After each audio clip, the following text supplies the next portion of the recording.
Respected fellow practitioners and guests, in yesterday's talk, we had started on the 3 poisons of greed, anger, and ignorance. Greed is when we want something. We want something that we have. We want more of something that we have, or we want something new. Or we wish to possess someone. Next is anger. Anger is animosity. It is the aversion that we have towards others when they reject our ideas or when they irritate us. The 3rd poison is ignorance, improper thoughts and viewpoints. Yesterday we were talking about greed. Another example of greed, other than what we were talking about yesterday, is that for food. This is a greed that many of us are subject to. One of the ways we can counteract our greed is trying to change through behavior. For example, with food. Each time we think of something that we would like to eat, each time we see something and think how good it would taste, we need to start to change by eradicating that thought. But this is very difficult for us to do because changing through behavior is the most difficult way to change. What we might try when we are trying to eradicate our greed for food is to simply eat whatever is placed in front of us, with no thoughts of differentiating between I like this, but I don't like that. Another way of counteracting our greed would be to not eat until we are completely full, but eat until we're approximately 70% full. Then stop eating. It is pointless to keep eating until we are so full that we become very uncomfortable. In one of the books that we often talk about, Mr. Liao Fan's 4 Lessons, we learned that he and a Zen master sat in meditation for 3 days without break, without sleep. They did not stop for lunch, for dinner, for afternoon snacks, and yet they did not get hungry. How were they able to do this? They maintained a state of deep concentration. They did not have wandering thoughts. Wandering thoughts are the cause, one of the causes, of our becoming hungry. Often, when we are doing something, very busy at work, or doing something that we enjoy doing, somebody will say, "It's time to go eat." And we will say, "Just a minute, I'm working on something." And we really don't feel hungry. We may even find that several hours pass and we still haven't eaten, and we really don't feel hungry. Or if we think about eating, we again think about work, and before we realize it, we're not even hungry anymore. This is because our deep concentration has eradicated our thoughts of hunger. Our greed arises from our selfishness. Thinking this body is me, I need to eat. And this is where all greed arises from selfishness. The second of the three poisons is that of anger. Anger arises when our greed is not satisfied, when we do not get what we want. Feeling frustrated, we give rise to anger. Anger is the cause of our being born into the hell realms. Greed is the cause of our being born into the hungry ghost realm. The third of the three poisons, ignorance, is the cause of our being born into the animal realms. Anger is one of our major problems today. We encounter it before we even realize what is happening. Somebody says something, and instantly, before we realize it, we are angry. It is too late to try to control the anger. It has already blown up. When this happens, we can try to think about why we have become angry. This anger did not just start today. It did not start yesterday, last week. It started many, many lifetimes ago. In a distant past lifetime, one of us said something to the other. We didn't mean to hurt the other one's feelings. We just didn't think. We said something carelessly, and we didn't even realize that we had hurt the other person.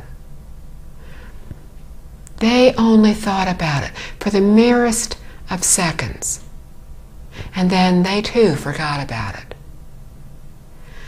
But deep within them, the imprint of what had happened remained. When we meet again in the next lifetime, maybe in 100 lifetimes, in 1,000 lifetimes, but when we again meet, the other person will, on a deeper level, remember that anger. And they will say something to us, this time with a very small intention to irritate us. But that is all. They mean nothing else. But we remember on our deep level.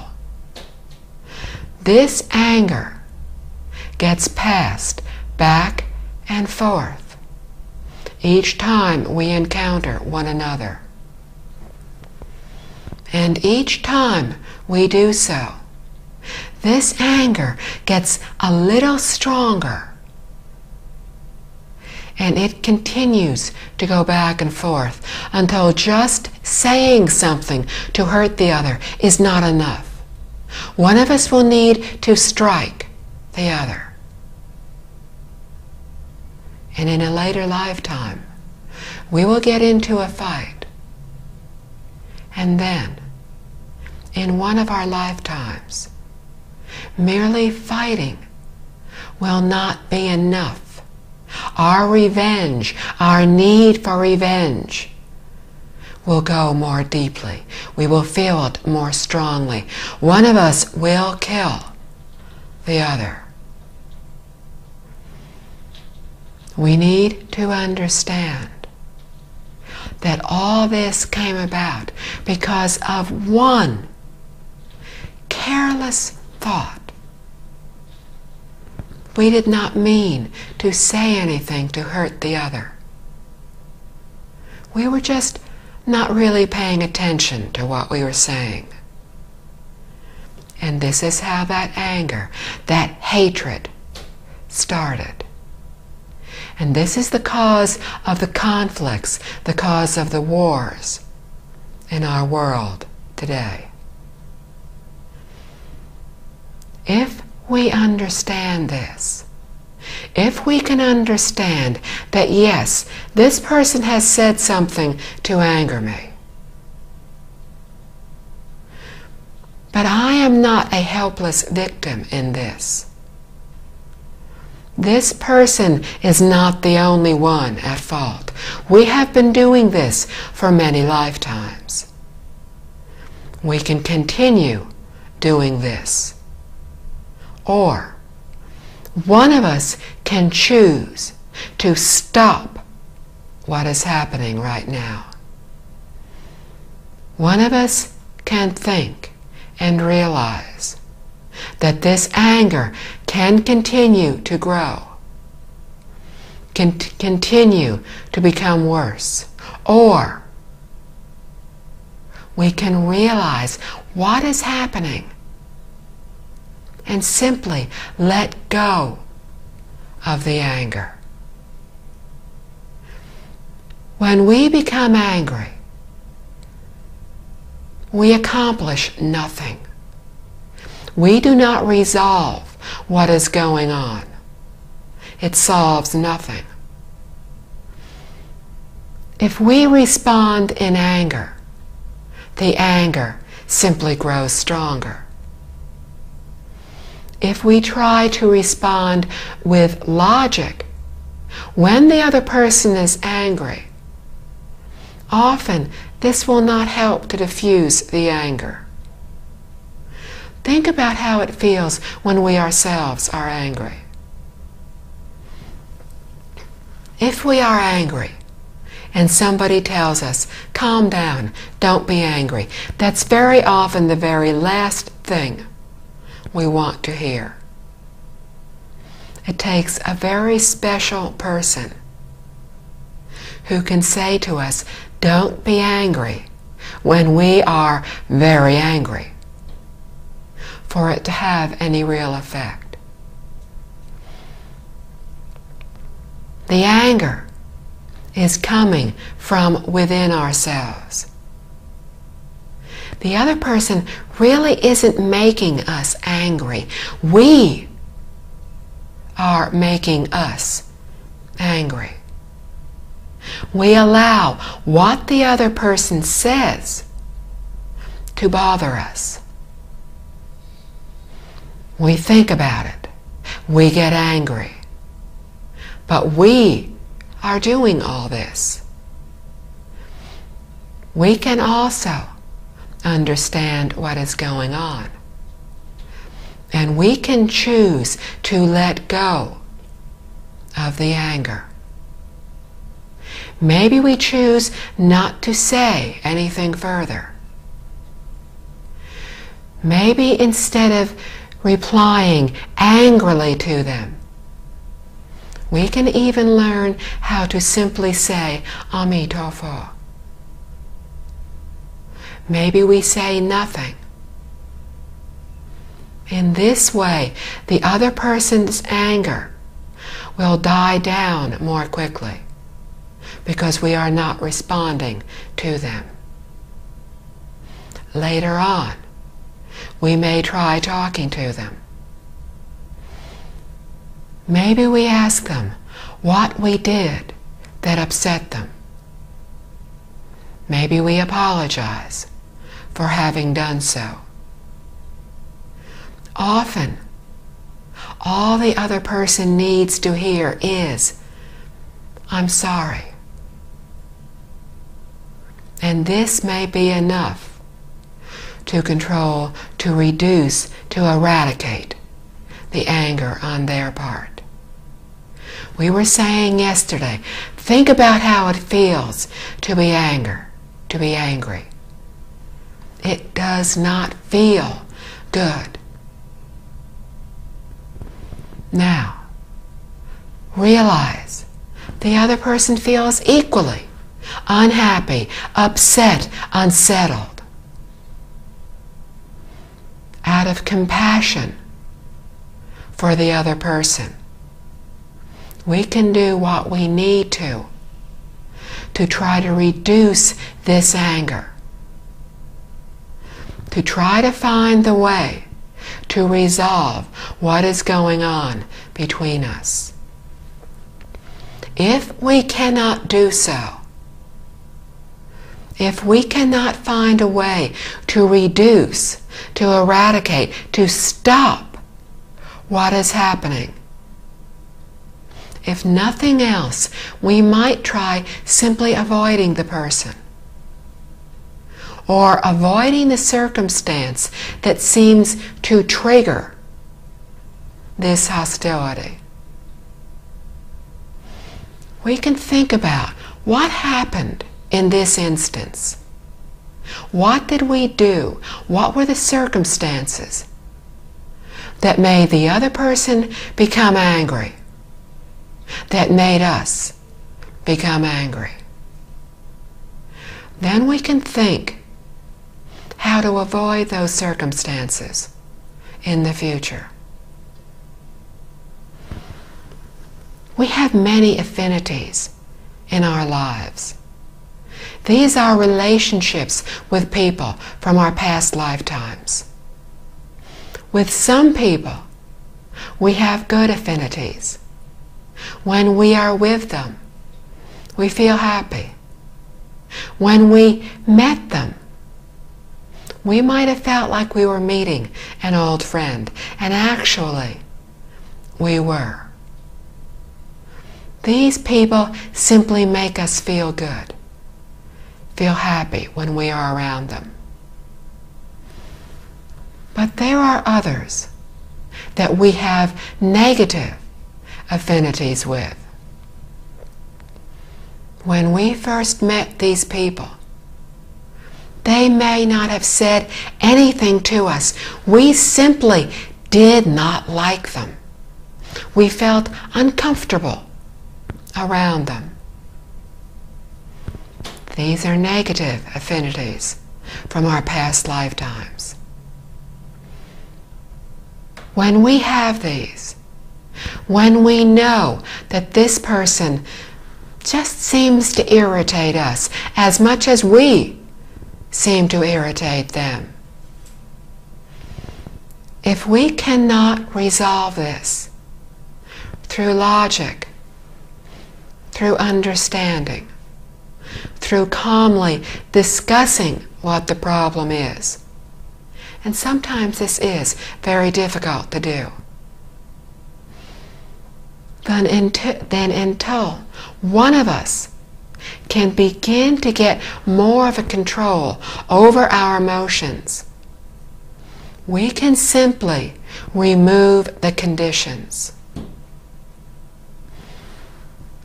In cause and effect, in karma, first we plant the cause.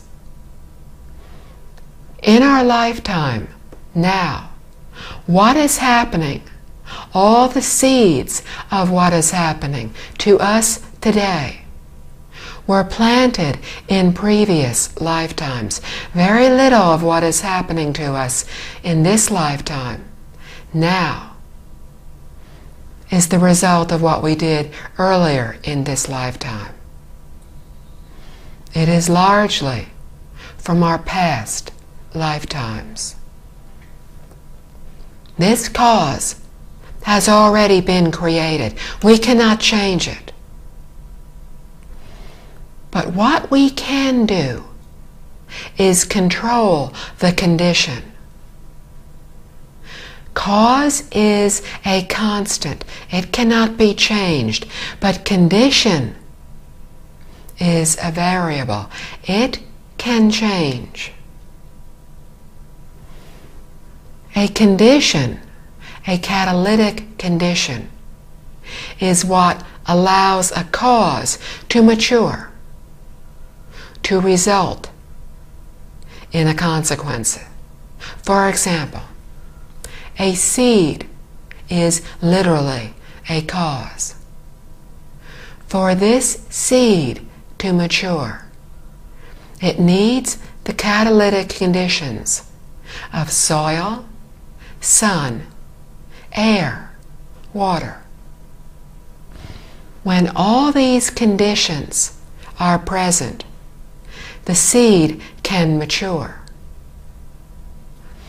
But we can control the seed, the cause, from maturing. We simply withhold the conditions. We withhold the sun, air, water, or soil. Without these, the seed cannot grow. The cause cannot mature because the proper conditions do not exist. So if we can do nothing else to diffuse this anger, we can control the conditions. There is an account of a practitioner who had very deep wisdom because he was a very good practitioner and had attained a good level of concentration. He was able to see shortly into the future, and he knew that at some point in a certain city in China, a certain person would kill him because he had killed that person in a previous lifetime. Knowing this, he also understood that although he had attained some achievement in his practice, he had not developed anywhere near the ability that if he was killed, he would not feel anger when this happened. Knowing what the conditions were, he knew he could control the conditions. So he avoided those conditions. He did not go to that particular city in China for many years. He continued to cultivate, to practice very sincerely, very diligently. He reached the level where he knew he could control the anger to where it would not arise. That he really, truly understood what was happening in those circumstances. And when he knew he would not get angry, he went to that city. He met the person who killed him. But since he had controlled the conditions, he was able to not give rise to anger. And he was able to stop the anger, the hatred, at that point. He did this not just for himself, but for the other person as well, because he understood if he gave rise to the anger, then he would kill that person in the future. This is a very high level of attainment, and most of us are unable to achieve this level. But we can still manage to control conditions on a much lesser basis if we know somebody constantly irritates us. We can try to avoid them. And we can practice doing everything we can to control our anger.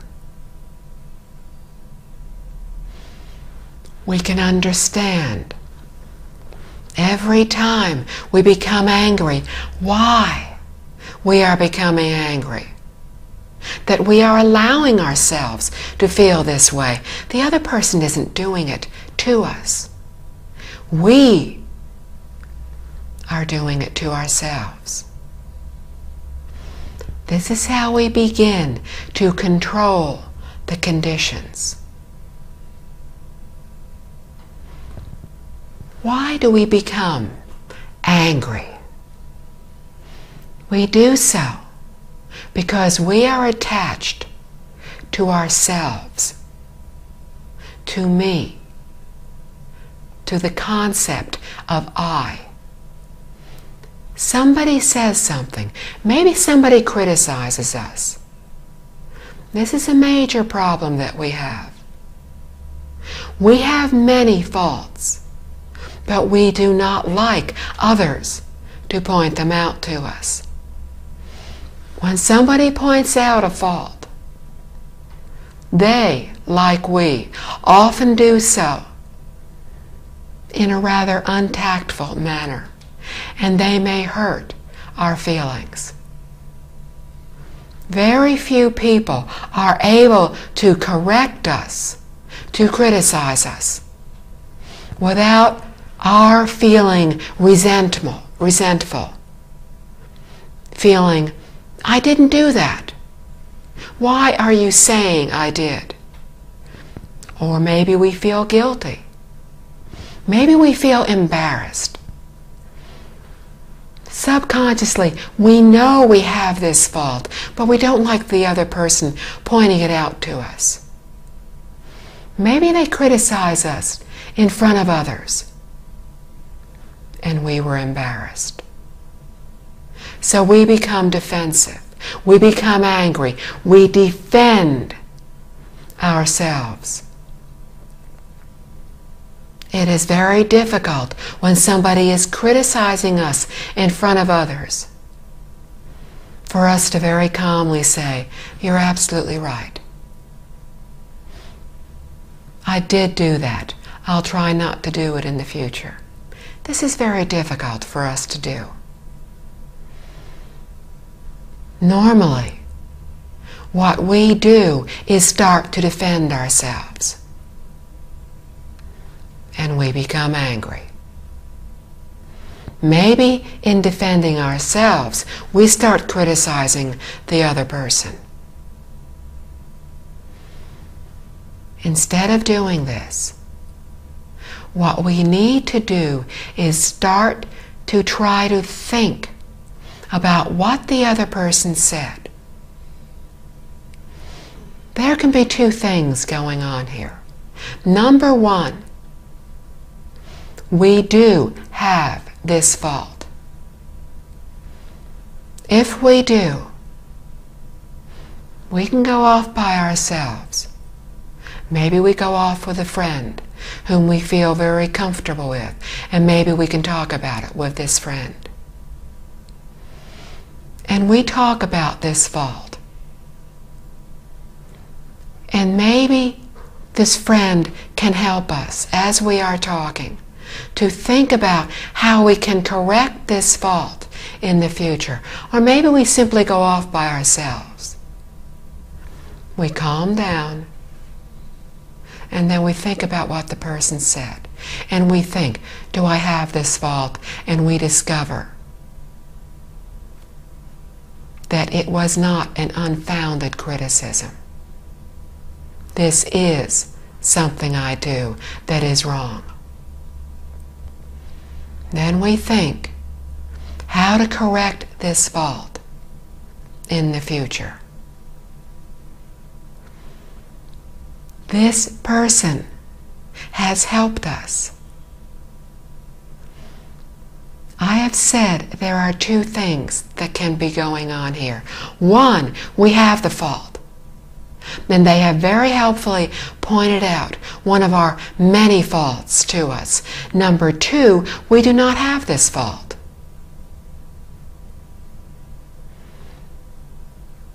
But we can guard against it in the future. We can think to ourselves, I really don't think I have this particular fault. I have many faults. This is one I don't have. But I don't want to develop it in the future. And then we forget about it. We don't need to constantly go over it and feel, poor me, they're picking on me again. Forget about it. If they criticized us and we did do what they say, they have pointed out one of our faults and we know what we need to correct in the future. But if they have misjudged us and they have criticized us for something we have not done, then what they have said has reduced our negative karma. They have just done us a kindness. If we can accept and not get angry, not become defensive, not become irritated, not feel anything negative, or if we do, let go of it as quickly as possible. If we can just let go of it, they will have helped us to reduce our negative karma. And we have much negative karma. But by criticizing us unfairly, unjustly, they have actually done us a kindness. If somebody has done something kind for us, how can we become angry? They have just, intentionally, unintentionally, done us a favor. When a friend does us a favor, we don't become angry. We appreciate the favor. Even if this friend was not doing something out of kindness, they are still helping us. They are still doing us a kindness. So we in turn appreciate it. If they continue criticizing us, there is no need to respond. If we respond and defend ourselves, we know what happens in this circumstance. They say something that hurts us. We respond. This argument keeps going back and forth. They say, yes, you did. We say, no, we didn't. Yes, you did. No, we didn't. And this goes on, and it keeps getting louder and stronger and worse. And neither one of us is accomplishing anything other than planting more and more seeds for criticism, unhappiness, anger in the future. They may not realize what is going on. We know what is going on because we know about cause and effect. And we know what is going on is because of what happened in the past. And what is going on will continue in the future. Everything arises from the mind. What happens in the future depends on what we think, say, do in this very moment. If we argue, we plant the seeds for arguing in the future. If we understand, we plant the seeds for understanding in the future. if we appreciate the fact that this person may have been kind, not on purpose, but still they were kind. They helped reduce our negative karma. And if we can appreciate this and react with kindness by stopping the anger, then we plant the seeds for kindness in our future.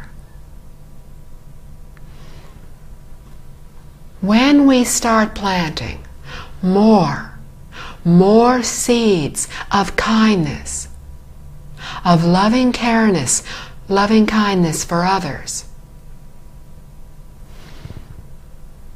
we will only create good conditions in our lives. If we do this so much, so sincerely, because we have gone beyond the point of thinking, this person irritates me. I do not wish to become irritated by this person in the future.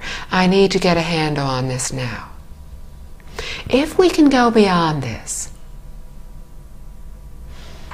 if we can think, I am frustrated, angry, but this person is just as frustrated, just as angry.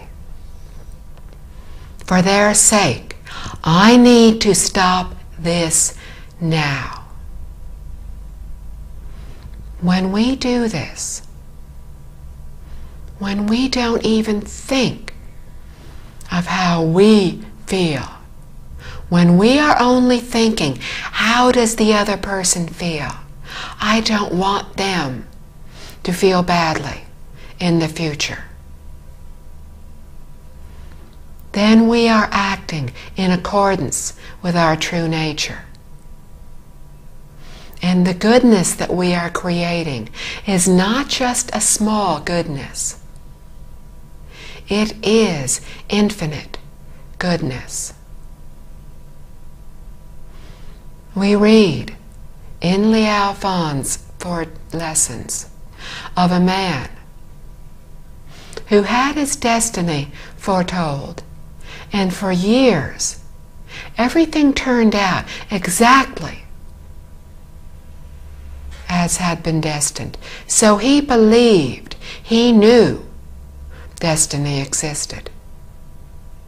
But he had the good fortune to meet a good teacher who told him how to change his destiny, who told him to correct his faults, to change his behavior, to think unselfishly, to think only of others, to give up thoughts of self,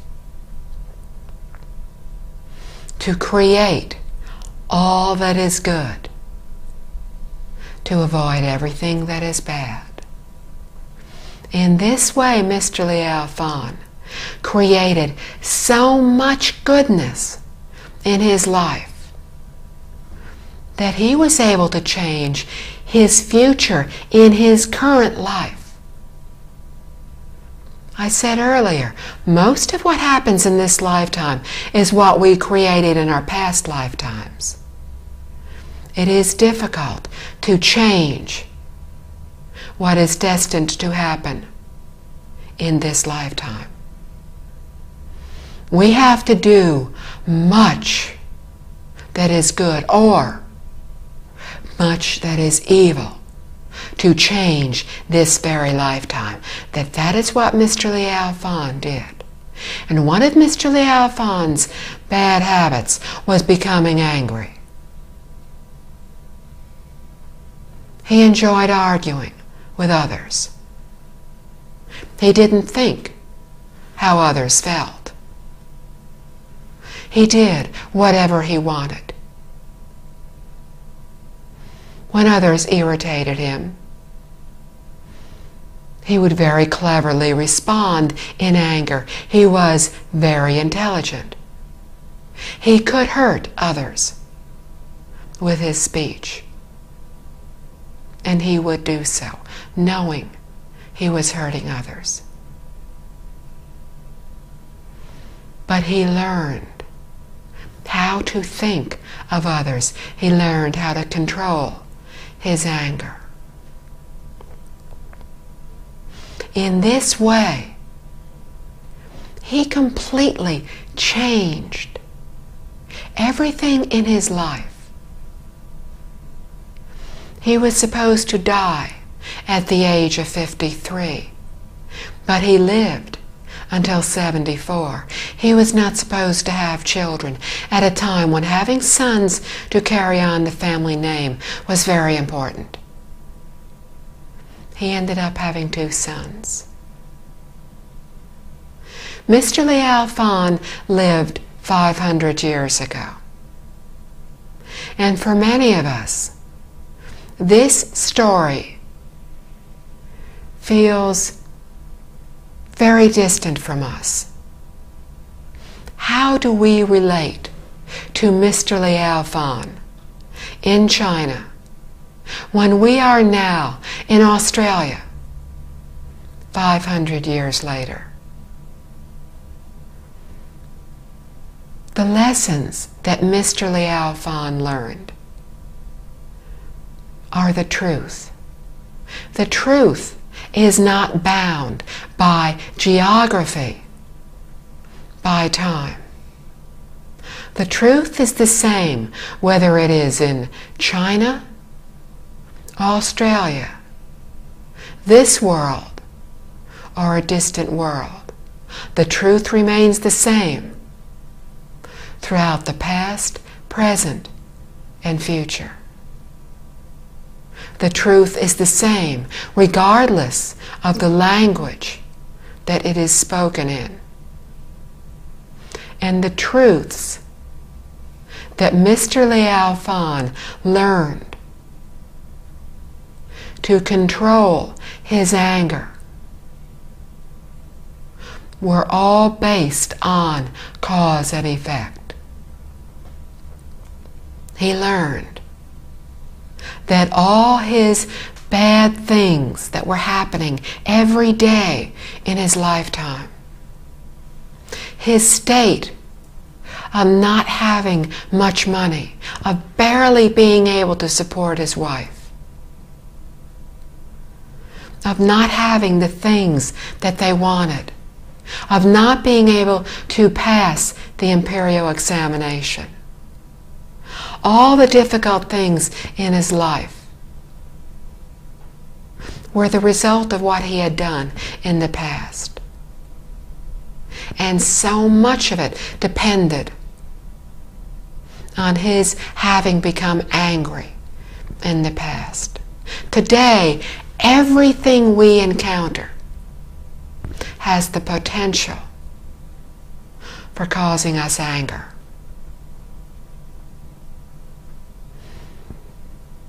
We can decide whether we give rise to that anger.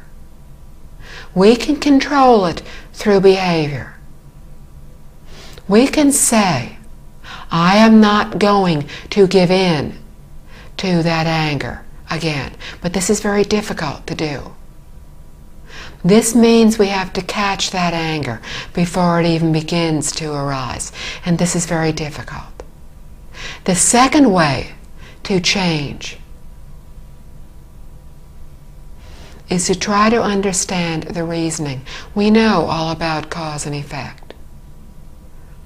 We know why we get angry. We know why we will suffer anger in the future.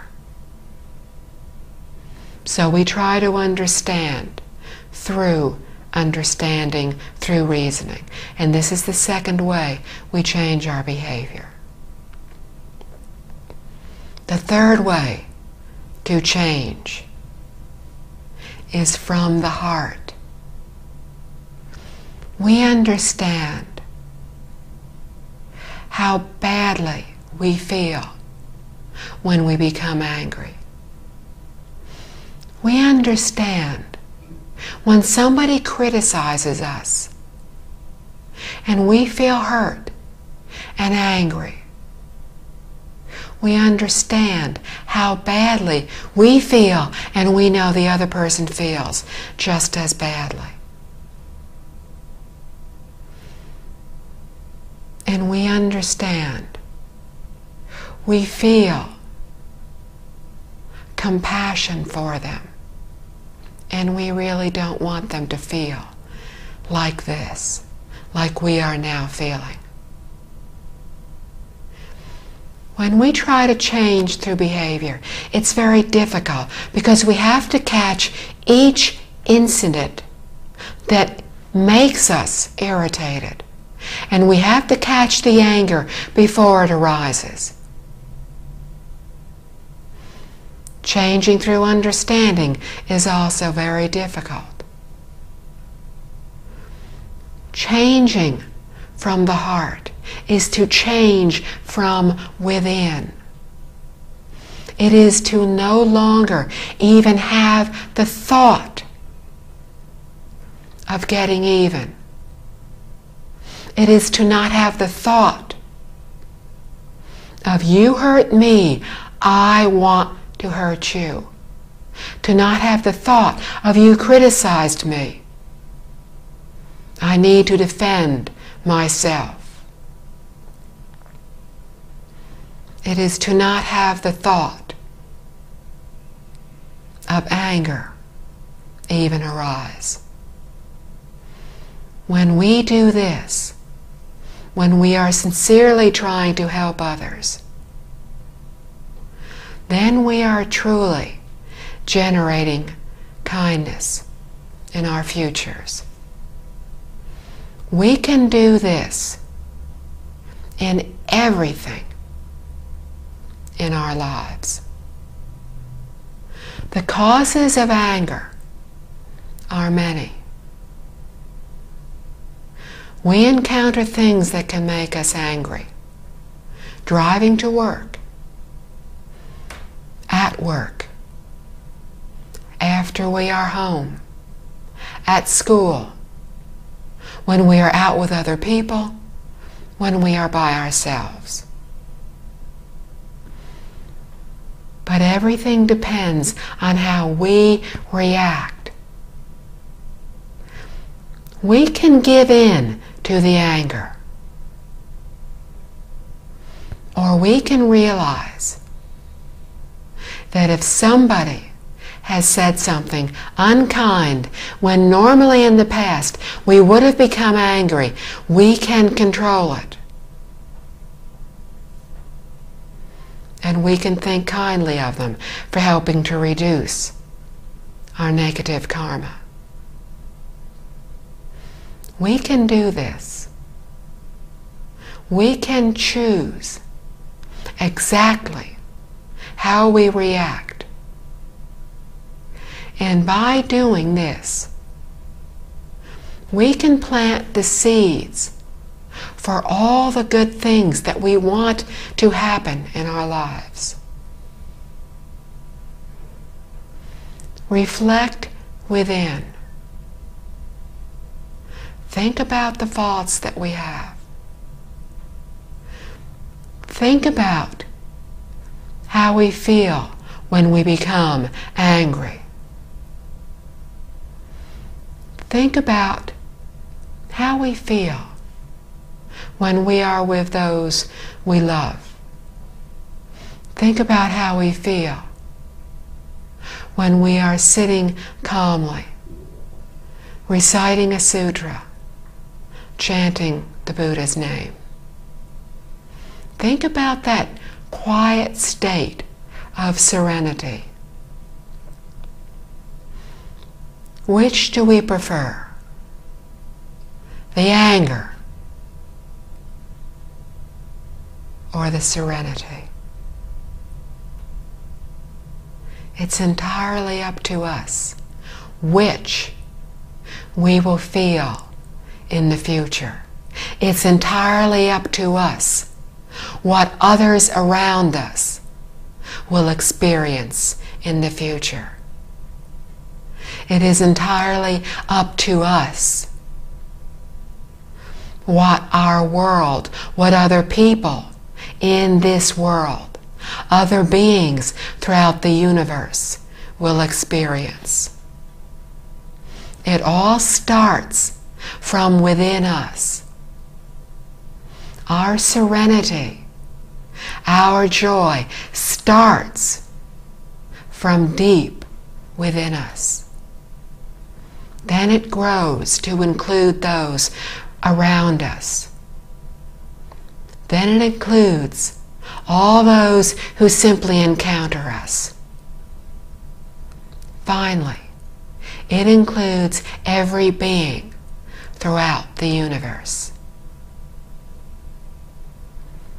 If we do this every moment, consciously thinking only of helping all others, we will bring happiness, serenity to all beings in the universe.